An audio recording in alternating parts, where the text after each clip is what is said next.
Solve by completing the square. The equation x squared minus 4x is equal to 6.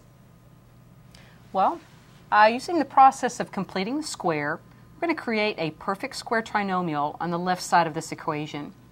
So I'm going to rewrite the left side as x squared minus 4x. I'm going to leave a little room here for completing the square, set equal to 6 on the right-hand side.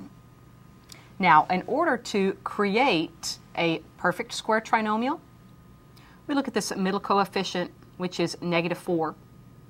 Half of -4 is -2. And -2 quantity squared is a +4. So take half of that coefficient and square it. If we add 4 to the left, we need to add 4 to the right to keep this equation balanced. Now this trinomial on the left is going to factor as x minus 2 times x minus 2, or x minus 2 quantity squared, and that's equal to 10.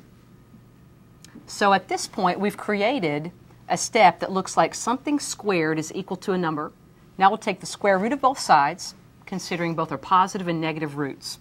So x minus 2 is equal to the square root of 10, or x minus 2 is equal to the negative root, the negative of the square root of 10. On the left, x is equal to 2 plus the square root of 10, adding 2 over. Over here on the right equation, we have x is equal to 2 minus the square root of 10. It's always a good idea to check these equations up in the original, check these two solutions up in the original equation. And as you do that, you'll see that they both work. So let's summarize by saying the solution set